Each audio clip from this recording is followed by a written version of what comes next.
नमस्कार। आज के इस खास एक्सप्लेनर में बहुत बहुत स्वागत है। आज हम 3 बेहतरीन सोर्सेस से ली गई जानकारी के आधार पर कंप्यूटर की दुनिया को पूरी तरह से डिकोड करने वाले हैं। मशीन को फिजिकली चालू करने से लेकर उसके डिजिटल स्पेस में बिना किसी झिझक के नेविगेट करने तक हम A to Z सब कुछ कवर करेंगे।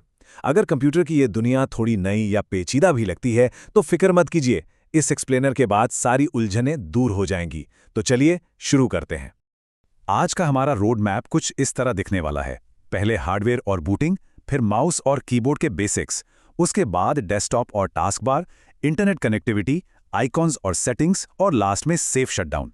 ये एक बहुत ही लॉजिकल फ्लो है जिससे हम हार्डवेयर के पुर्जों से शुरू करके सीधे डिजिटल इंटरफेस तक पहुंचेंगे। तो आइए सीधे हमारे पहले सेक्शन पर आते हैं, hardware and booting process. Digital दुनिया में कदम रखने से पहले इस फिजिकल मशीन को जगाना तो पड़ेगा ही। कंप्यूटर को स्टार्ट करना घर की किसी भी आम मशीन को चालू करने जितना ही आसान है। बस 4 छोटे छोटे स्टेप्स हैं। सबसे पहले दीवार पर लगा मेन पावर स्विच ऑन करना है, फिर यूपीएस का बटन दबाना है। उसके बाद कंप्यूटर कैबिनेट, जिसे हम अक्सर सीपीयू कहते हैं, उसका पावर बटन ऑन करना है और सबसे आखिर में मॉनिटर की स्क्रीन ऑन करनी है। बस हो गया। इन आसान स्टेप्स के साथ मशीन बूट होना शुरू हो जाएगी। अब यहाँ एक सवाल आ सकता है कि ये यूपीएस इतना ज़रूरी क्यों है। सोचिए, काम के बीच अचानक लाइट चली जाए तो क्या होगा? सारा डेटा गायब। इसी वजह से यूपीएस एक लाइफ सेवर की तरह काम करता है। ये कंप्यूटर को कुछ देर के लिए पावर सप्लाई देता है जिससे सारा ज़रूरी काम आराम से सेव किया जा सके। वोल्टेज ऊपर नीचे होने पर भी ये मशीन को सुरक्षित रखता है। मशीन तो चालू हो गई। अब हमारा अगला सेक्शन है माउस एंड कीबोर्ड बेसिक्स, क्योंकि मशीन से बातचीत करने के लिए यही तो हमारे टूल्स हैं।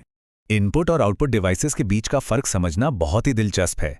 इनपुट डिवाइस जैसे कीबोर्ड और माउस वो जरिया है जिनसे हम कंप्यूटर को कमांड देते हैं या डेटा डालते हैं। दूसरी तरफ आउटपुट डिवाइस जैसे मॉनिटर या प्रिंटर हमें रिजल्ट दिखाते हैं, चाहे वो स्क्रीन पर हो या फिर किसी कागज पर। है ना एकदम सीधा सा कंसेप्ट। तो चलिए इन फिजिकल कंट्रोल्स को थोड़ा और करीब से देखते हैं।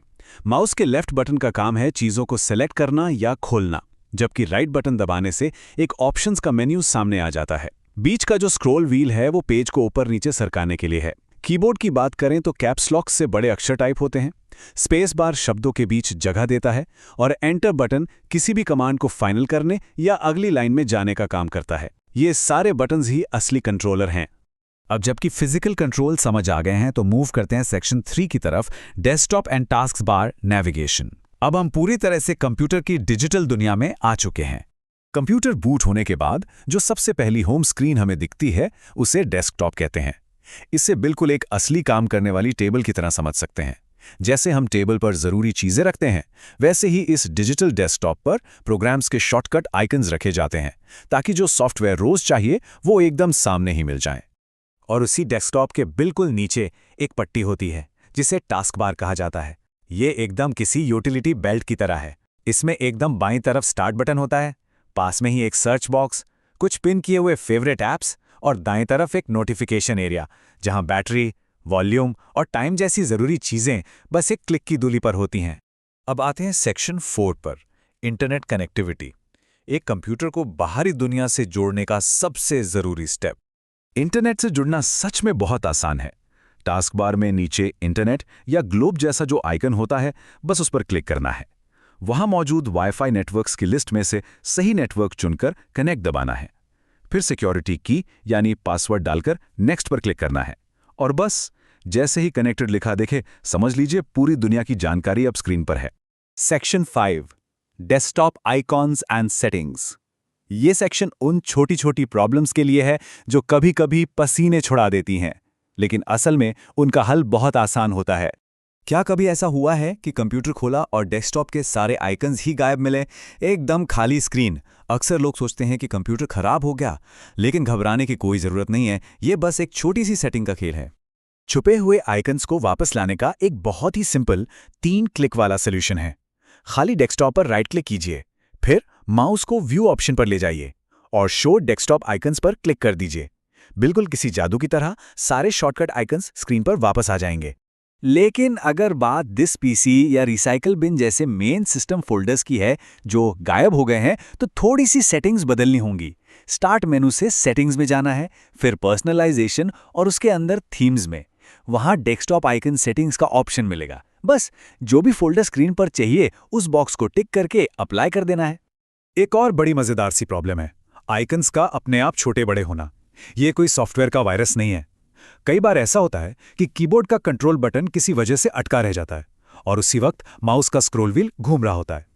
ये इस बात का बेहतरीन सबूत है कि फिजिकल हार्डवेयर और डिजिटल सॉफ्टवेयर एक दूसरे से कितने गहराई से जुड़े हैं। डिजिटल स्पेस को और बेहतर बनाने के लिए कुछ क्विक टिप्स। किसी भी सॉफ्टवेयर को टास्क बार में ड्रैग करके पिन किया जा सकता है। वहां से हटाना हो तो राइट क्लिक करके अनपिन कर दें। जगह बचानी हो तो सेटिंग्स से टास्क बार को ऑटो हाइड भी किया जा सकता है। और हाँ, अगर सिस्टम थोड़ा सुस्त लगने लगे तो डेस्कटॉप पर राइट क्लिक करके रिफ्रेश करना या कीबोर्ड पर F5 दबाना ना भूलें। इससे सिस्टम एकदम रिफ्रेश हो जाता है। और अब हम आ गए हैं अपने आखिरी सेक्शन पर, section 6, safe shutdown process. Digital काम खत्म होने के बाद मशीन को सही तरीके से आराम देना भी बहुत जरूरी है। सिस्टम को सुरक्षित रूप से बंद करने का ये सीक्वेंस हमेशा याद रखना चाहिए। सबसे पहले स्टार्ट बटन पर क्लिक करें, फिर पावर आइकन पर जाकर शटडाउन चुनें। इसके बाद थोड़ा इंतजार करना है जब तक कि सीपीयू कैबिनेट की लाइट्स पूरी तरह बंद ना हो जाएं, और सबसे आखिर में यूपीएस बंद करना है। इस तरीके से कोई भी डेटा कभी लॉस नहीं होगा। यहां एक बहुत ही सख्त चेतावनी, कभी भी, जी हां, कभी भी सिस्टम के पूरी तरह शटडाउन होने से पहले मेन स्विच से डायरेक्ट पावर कट मत कीजिएगा। ऐसा करना कंप्यूटर के सेंसिटिव इंटरनल पार्ट्स और जरूरी फाइल्स को हमेशा के लिए बर्बाद कर सकता है। मशीन को सालों साल सही चलाने का ये सबसे बड़ा रूल है। तो आज के इस एक्सप्लेनर में कंप्यूटर को ऑन करने से लेकर इंटरनेट सर्फ करने और उसे सेफली बंद करने तक का पूरा सफर तय कर लिया गया है। अब जबकि ये सारे बेसिक्स एकदम क्रिस्टल क्लियर हो चुके हैं, तो सोचने वाली बात यह है कि इन नई स्किल्स के साथ कंप्यूटर पर अगला सबसे एक्साइटिंग डिजिटल प्रोजेक्ट क्या होने वाला है। नई चीजें एक्सप्लोर करते रहिए और सीखते रहिए।